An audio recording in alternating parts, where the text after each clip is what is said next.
Srinagar, one of the oldest cities of the world, rivals the ancient cities of the Roman, Persian and the Greek civilizations. Its history can be traced back to the ancient ages, around the 3rd century BC. The central attraction, Kohimmaran or Hari Parbat Fort, overlooks the Srinagar city. Built atop a hillock by Afghan governor Atta Muhammad Khan in 1810, the fort is a silent spectator to the vicissitudes of Kashmir's history. It is surrounded on one side by the famous Dal Lake, Nagin Lake and Mughal Gardens, and on the other by the city. In 1590, Emperor Akbar constructed the first fortifications on the site.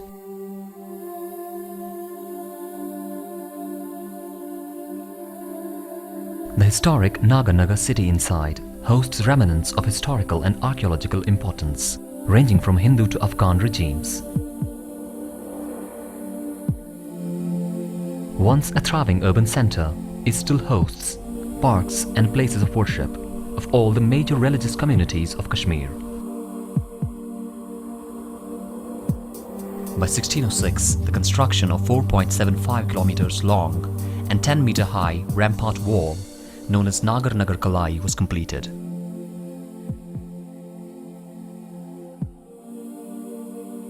The fort was accessed through 3 gates. Kati Darwaza, the main entrance in the outer wall from the southern side, has a domed chamber in the center and 2 recesses on the sides. It has Persian commemorative inscriptions on its walls and ceilings. The second entrance to the fort from the northern side, Sangin Darwaza, is a huge arch gate built of stones in a typical Mughal architectural style.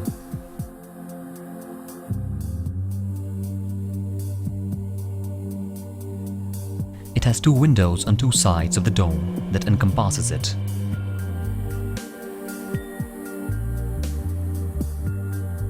Bachi Darwaza is the 3rd gate to the fort from the western side.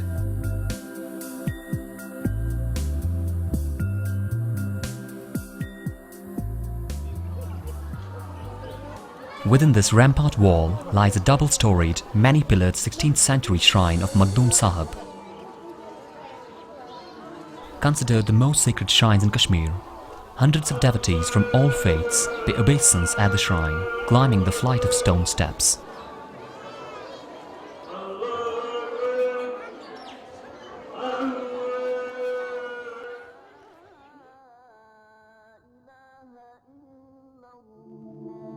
Downhill to the shrine is the 17th century mosque of Akhund Mullah Shah.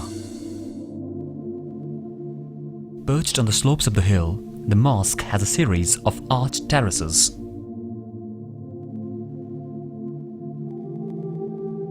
The Mughal prince Dara Shikoh built it for his tutor Akhund Mullah Shah in 1649 AD.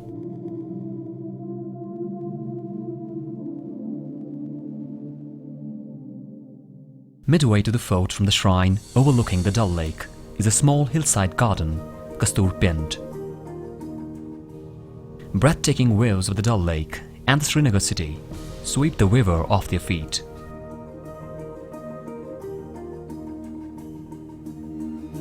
Some sequences of Bollywood movie Jab Jab Phool Khile was shot here. Adjacent to this is Sharika Devi Temple. Hindus regard the 18-armed goddess Sharika Devi as the presiding deity of Srinagar city.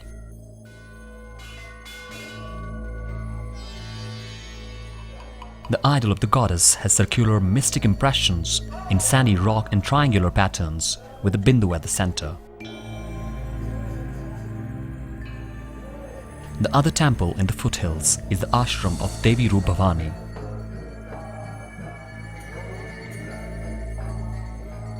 The temple houses the idol of goddess Bhavani.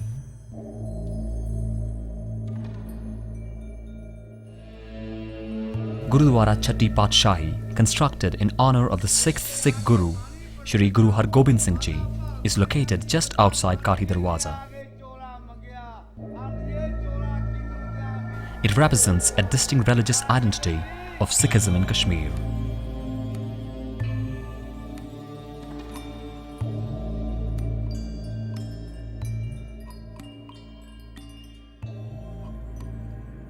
Between the fort and Nagin Lake lies Badamwar. Besides providing a dose of history, it offers a spectacle of color and celebrations. Inside the Badamwar is a deep well known as Waris Khan Jah. Built by a Mughal administrator, Waris Khan, during Akbar's reign, the well was used for watering trees and flowers in Badamwar.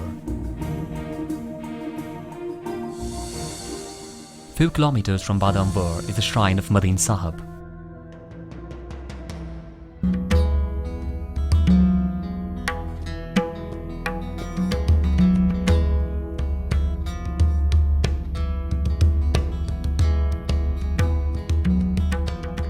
An earthen roof, glazed tile work, limestone plinth, Khatamband ceiling and intricate floral carving are some distinct architectural features of this pre-Mughal structure.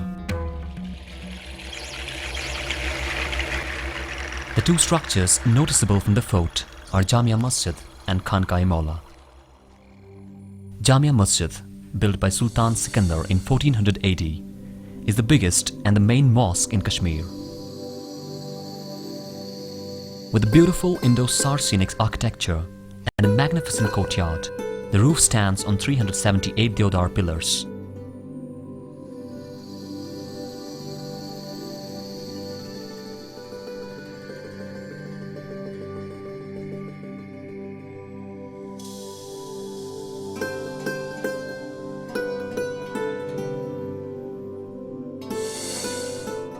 Khanka-e-Naqshbandi, which lies near Jamia Masjid, is a beautifully proportioned 17th century shrine.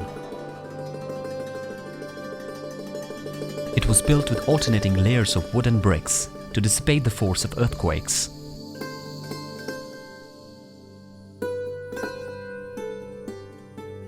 Khanka-e-Maula, or the Mosque of Shah Hamdan, was built in 1732. Based on huge logs of deodar wood, the Khanka stands at its full splendor on the banks of Jhelum. The octagonal colossal wooden pillars, Khatamband, wood paneling, ceiling doors and windows are a blend of several arts.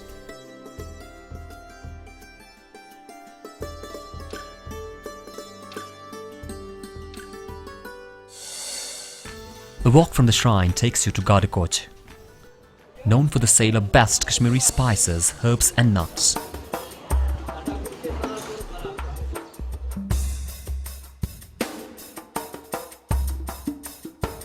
After 1975, the market also became a hub of hosiery and cosmetic items. Near the Gardakoch is the mausoleum of King Zainul Abidin's mother, popular as Badshah Tomb.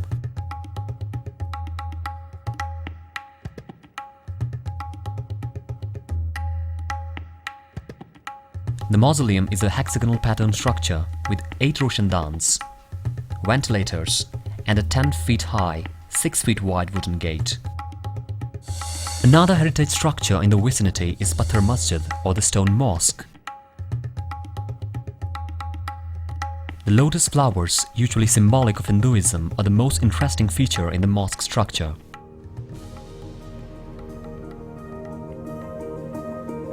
Across the Dal Lake, famous Mughal gardens like Nishad Bagh, Shalimar Bagh, Harwan and Chashme-Shahi attract tourists from all parts of the world.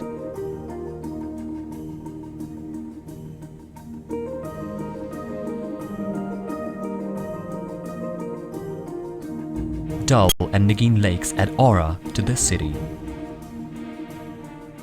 Visitors remember a stay on the floating houseboat for years and pass on the memories to next generations, making Kashmir a dream destination. A cruise of the city through the river Jhelum is akin to a boat ride in Venice. It's river Jhelum around which our civilization developed.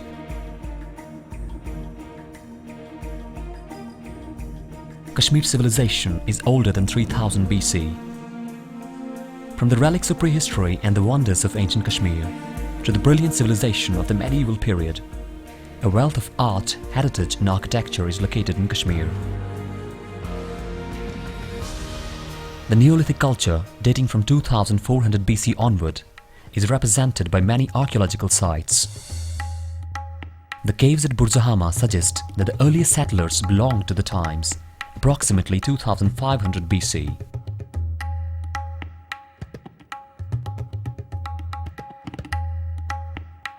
Gufkral near Tral is another site where people lived in caves.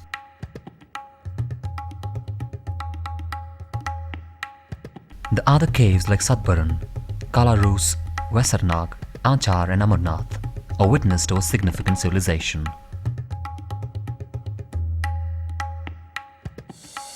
Kashmir had been a great center of learning. Before the advent of Islam, Buddhism and Hinduism thrived here one after another. Ashoka was the first great royal patron of Buddhism in Kashmir. With the Kushans came the golden age of Buddhism. The great Kushan ruler Kanishk held the fourth Buddhist council at Harwan in the 1st century of the Christian era.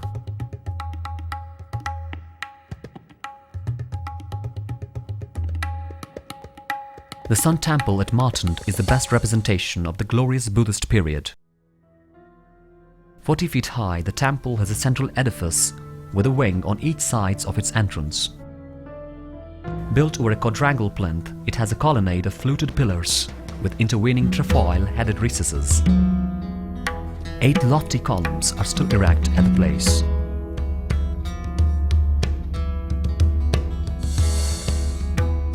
Lalitaditya built his capital city at Parihaspura, which even in its present ruined condition bears witness to the grandeur of the king. It's one of the most remarkable and awe-inspiring monuments of Lalitaditya's reign.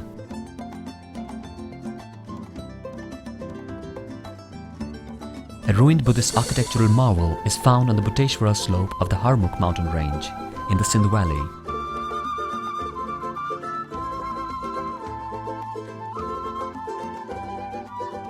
Known as Naranag, this cluster of temples is a witness of Kashmir's Buddhist glory.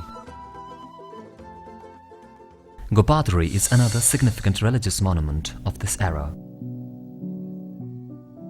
Built by Gopadri in 370 BC on the lofty precipice of Zabarwan, this temple is now called Shankaracharya.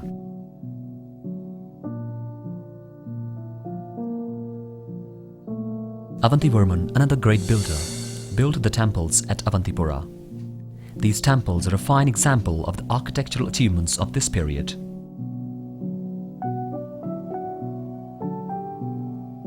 Buddhism showed signs of decline in the 9th century AD when the mighty king of Kashmir, Avantivarman, was on throne. The great monuments at Avantipur are reminiscent of this period of glory. It was in this period that the learned Brahmins migrated from India, settled in Kashmir and made extraordinary contributions to philosophy, grammar, aesthetic, medicine and astrology.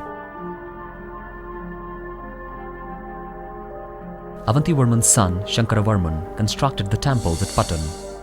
He ransacked the great capital of Buddhist monarch Lalitaditya and used the massive stones in his newly constructed Vishnu temples at Patan.